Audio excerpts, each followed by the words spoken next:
మీరు చేసినటువంటి డీలిమిటేషన్లో అంటే మీరు ఏ ప్రాజెక్ట్ చేసినట్టు మా దగ్గర ఆన్సర్ లేదు.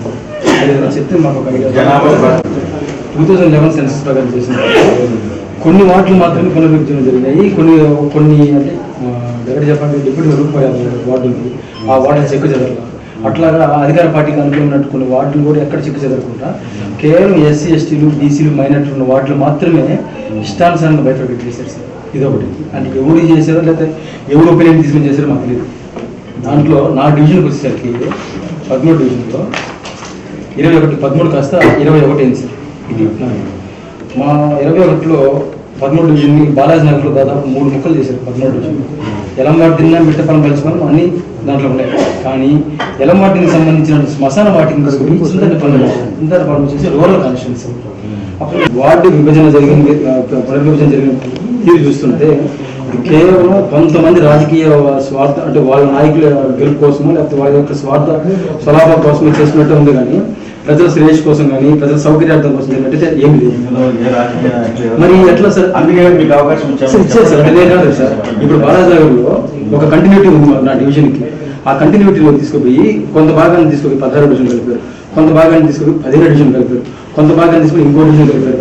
నాకు సంబంధం లేనటువంటి కొన్ని ఏరియాలు తీసుకొచ్చేసి నా డివిజన్ కలిపారు. అంటే ఏ జనాభా ప్రకారం కనీసం నాకు కంటిన్యూటీ ఉంటుంది కదా.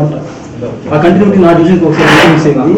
అంటే నా డివిజనే కాదు చాలా మిస్ అయినాయి. కానీ నేను నా డివిజన్ గురించి మాత్రం మాట్లాడుతున్నాను. వచ్చేసి మీరు చెప్పే ప్రకారం ఏంటంటే 2011 సెన్సస్ ప్రకారం జరిగింది. సో ఏ ప్రకారం జరిగినా కానీ కంటిన్యూటీ అనేది మా డివిజన్ కలిగింది సార్. First point. రెండవది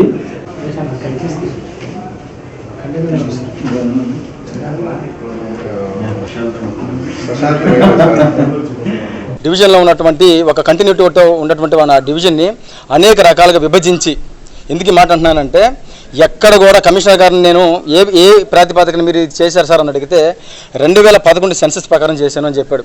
కానీ అదే 2011 ప్రకారం సెన్సస్ ప్రకారం చేసినప్పుడు డిప్యూటీ మేయర్ రూప్కుమార్ గారి వార్డు చెక్కు చెదరలా. అలాగే తెలుగుదేశం పార్టీకి అనుకూలంగా ఉన్నటువంటి కొన్ని వార్డులు కూడా ఎక్కడ ఏ ఇదిలో కూడా చెక్కు చెదిరిన పరిస్థితులు కనబట్ల.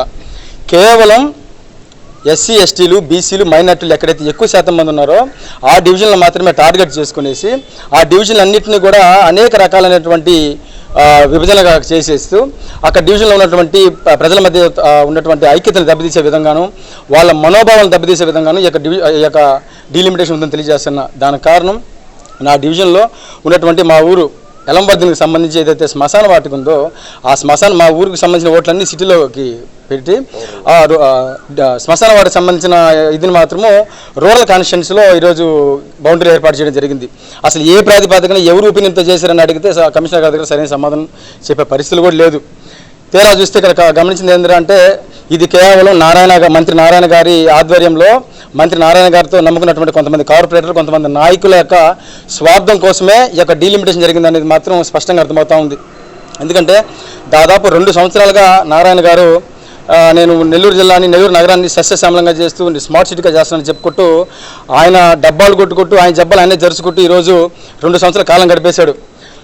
చెట్ల రూపంలోనూ నేను చెట్లు వేస్తున్నాను, నేను ఎటువంటి రోడ్లు వేస్తున్నాను, నా అభివృద్ధి చూసి ఓటేయండి అనే స్థాయి నుంచి జనాలు ఇవన్నీ కూడా వాళ్ళ యొక్క కార్యకర్తలు ఏదైతే నారాయణ గారికి సంబంధించిన కార్యకర్తలకి కోట్లు దోచిపెట్టే విధంగానే జరిగిన ఈ కార్యక్రమాలు అని చెప్పి ప్రజలు ఎప్పుడైతే అర్థం చేసుకున్నారనే ఆలోచన నారాయణ గారు చేశారో ఆ ఆలోచన ఏదో తిప్పిపోటాలన్న ఆలోచనతోనే ఈ యొక్క డీలిమిటేషన్ని అత్యంత దారుణంగా ఈరోజు చేశారని తెలియజేస్తా ఉన్నా.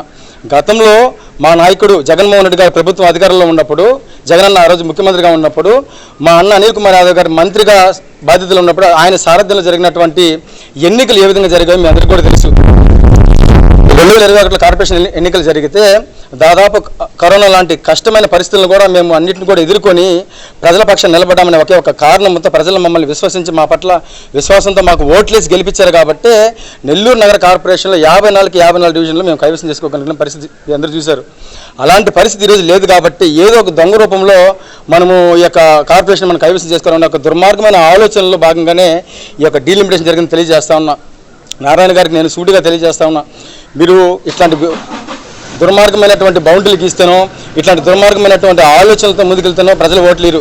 మీరు వాళ్ళకి ఇస్తారన్నటువంటి హామీలు, వాళ్ళకి చేస్తున్నటువంటి ఏదైతే పనులు ఉన్నాయో చేస్తే మిమ్మల్ని వాళ్ళు నమ్మతారు తప్ప ఇట్లాంటి వాటికి ఎప్పుడు కూడా ప్రజలు మిమ్మల్ని సమర్థించారని మిమ్మల్ని సూటిగా తెలియజేసుకుంటూ మంత్రి నారాయణ గారికి సూటిగా నేను మీడియా ముఖంగా తెలియజేస్తున్నా. అయ్యా నారాయణ గారు, మిమ్మల్ని బతిని ఆడడం వల్ల, మిమ్మల్ని రిక్వెస్ట్ చేయడం వల్ల మా హక్కుగా ఏదైతే ఉందో మా ఊరు శ్మశాన వాటికి సంబంధించి అది మీ బాధ్యత. ఎందుకంటే మా డివిజన్లో కూడా మీ అందరికీ మీకు ఓట్లు వేసి గెలిపించారనే సంగతి మీరు గుర్తుపెట్టుకోవాలా.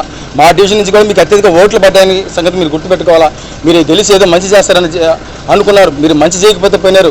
మా ఊరిలో ఇట్లాంటి పరిస్థితులు తీసుకొచ్చి మా మనోభావాలు దెబ్బతీసే విధంగా మా డివిజన్ నేను నానా ముక్కలుగా పరిస్థితి చేయగలని తెలియజేసుకుంటూ మీరు కానీ ఈ డివిజన్కి సంబంధించిన కానీ ఏదైతే మేము అభ్యంతరాలు వ్యక్తం చేసామో ఆ అభ్యంతరాలను కానీ మీరు కానీ చేయకుండా కానీ ముందుకెళ్తే చట్టపరంగా మేము ముందుకెళ్తూనే ఖచ్చితంగా నా డివిజన్ ప్రజలందరి ద్వారా కూడా ఈ నెల్లూరు నగర కార్పొరేషన్ స్తంభించే కార్యక్రమం కూడా చేపడతామని కూడా మీడియా ముఖంగా హెచ్చరిక జారీ చేసి సెలవు తీసుకుంటా ఉన్నాం. Thank you.